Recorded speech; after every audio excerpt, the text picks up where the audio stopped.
जय श्री राधे कृष्ण।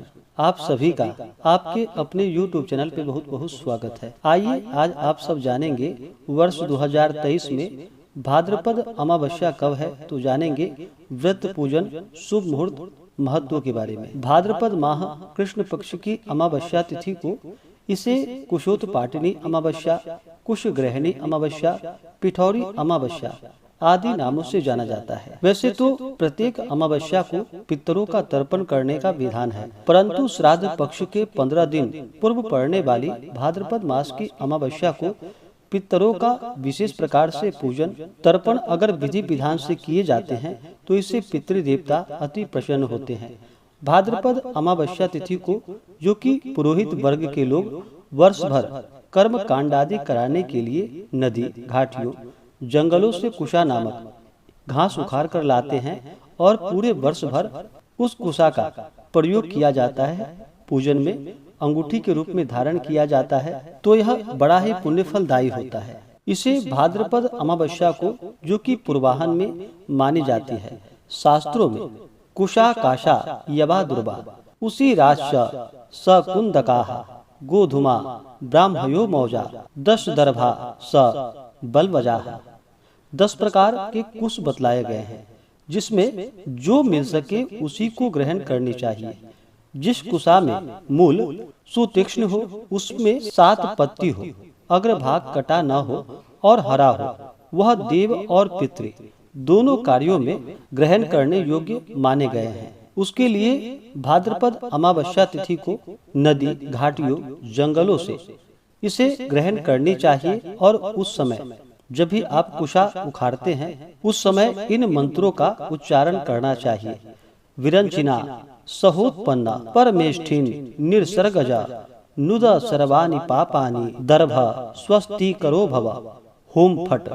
इस प्रकार से मंत्र का उच्चारण करते हुए कुशा को दाहिने हाथों से उखाड़नी चाहिए और इस प्रकार आप चाहें तो जितने भी चाहें और ले आवे उसी का ही पूजन और श्राद्ध तर्पण आदि में प्रयोग करना चाहिए। अमावस्या तिथि के दिन जो कि अपने पितरों के निमित्त श्राद्ध तर्पण आदि का कार्य किया जाता है, इस दिन गंगा स्नान का दान का विशेष महत्व माना गया है और काल सर्प दोषों से मुक्ति पाने के लिए भी इस दिन पूजन आदि का कार्य किया जाता है। अमावस्या तिथि के दिन जो कि गंगा स्नान करना, दान पुण्यों का कार्य करना, भगवान शिव जी का पूजन करना, अभिषेक करना, भगवान विष्णु का पूजन करना, मंदिरों, तीर्थों आदि जगहों पर दीप आदि का दान करना, पीपल वृक्ष का पूजन करना, इन सबों का ही बड़ा ही विशेष महत्व माना गया है। वहीं पे अगर खासकर सोमवार के दिन अमावस्या तिथि पड़ती है तो इसे सोमवती अमावस्या के नाम से जाना जाता है और उस दिन का और भी ज्यादा महत्व बढ़ जाता है। तो आइए जानते हैं वर्ष 2023 कुशोत्पाटिनी भाद्रपद अमावस्या कब है, किस दिन श्राद्ध तर्पण आदि का कार्य किया जाएगा, किस दिन कुश ग्रहण किया जाएगा और स्नान दान का कार्य कब किया जाएगा। तो आइए जानते हैं इन सबों के बारे में। अमावस्या तिथि प्रारंभ समय 14 सितंबर 2023 दिन गुरुवार सुबह 4:50 और अमावस्या तिथि की समाप्ति होगी 15 सितंबर 2023 दिन शुक्रवार को सुबह 7:10 पे। तो जो भी श्राद्ध तर्पण आदि का कार्य करने वाले हैं या कुशा ग्रहण करने वाले हैं, लाने वाले हैं, वो सभी इन कार्यों को जो कि 14 सितंबर 2023 दिन गुरुवार को इन कार्यों को करेंगे और जो केवल स्नान दान का कार्य करने वाले हैं वो सभी 15 सितंबर 2023 दिन शुक्रवार को स्नान दान का कार्य करेंगे। 14 सितंबर को जो सूर्योदय का समय है वह समय सुबह 5:43 और सूर्यास्त शाम 6:03। राहु काल का जो समय होगा 14 सितंबर को वह समय दोपहर 1:26 से दोपहर 2:58 तक और 15 सितंबर को सुबह 10:20 से सुबह 11:53 तक राहु काल का समय होगा। राहु काल समय के दौरान कोई भी शुभ कार्य, नया कार्य या पूजन आदि का कार्य नहीं करना चाहिए। इस समय को छोड़ करके ही आप इन कार्यों को करें। 14 सितंबर को जो नक्षत्र है वह पूर्वा फाल्गुनी नक्षत्र होगा, जो कि अगले दिन सुबह 4:54 तक, उसके बाद उत्तरा फाल्गुनी नक्षत्र योग श्राद्ध योग रात्रि 3 बजे तक होगा। उसके बाद शुभ योग। तो जो भी श्राद्ध तर्पण आदि का कार्य करने वाले हैं और कुश ग्रहण करने वाले हैं वो सभी 14 सितंबर को इन कार्यों को करेंगे और 15 सितंबर को स्नान दान का कार्य किया जाएगा। अमावस्या तिथि के दिन चाहिए कि इस दिन सुबह ब्रह्म मुहूर्त में उठ करके नित्य क्रियाओं से निवृत्त हो करके गंगा नदी में स्नान करना चाहिए। गंगा नदी में स्नान नहीं कर पाते हैं तो अपने घर के नहाने के पानी में ही थोड़ा सा गंगा जल मिला करके स्नान करना चाहिए। शुद्ध वस्त्र धारण करके भगवान सूर्य देव को अर्घ्य प्रदान करनी चाहिए।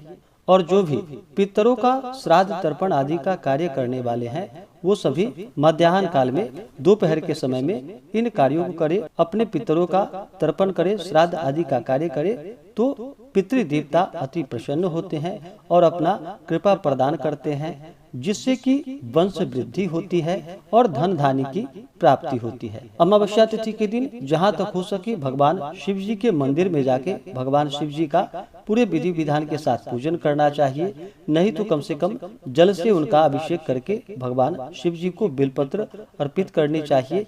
इससे भगवान शिव जी का कृपा प्राप्त होता है। अमावस्या तिथि के दिन शिव जी को विशेष प्रकार से अगर इनका पूजन करते हैं तो सभी प्रकार के दुख और क्लेश दूर होते हैं तथा सुख और समृद्धि की प्राप्ति होती है। अमावस्या तिथि के दिन कुछ बातों का ध्यान भी रखना चाहिए। अमावस्या तिथि के दिन जो कि चंद्रमा इस दिन दिखाई नहीं पड़ते हैं और चंद्रमा मन के कारक माने जाते हैं। इस कारण से इस दिन तामसिक वस्तुओं का या नशीले पदार्थों का भूल कर भी सेवन नहीं करना चाहिए। इस दिन ब्रह्मचर्य का पालन करना चाहिए। जहाँ तक हो सके अमावस्या तिथि के दिन अपने पितरों के निमित्त श्राद्ध तर्पण आदि का कार्य करना चाहिए या जहाँ तक जो भी बन सके अन्न, वस्त्र, गौ, स्वर्ण, उपाहन, जूता, चप्पल, खड़ाऊ आदि जो भी बन सके उसका दान अवश्य ही करने चाहिए। इससे अनंत फलों की प्राप्ति होती है। अमावस्या तिथि के दिन शाम के समय में पीपल वृक्ष के नीचे जो कि दीपक जलाने चाहिए। पीपल में सभी देवताओं का वास माना गया है। इससे पीपल देवता का आशीर्वाद प्राप्त होता है और सभी देवताओं का आशीर्वाद प्राप्त होता है। तो आशा करता हूँ कि यह जानकारी आपको अच्छा लगा हो।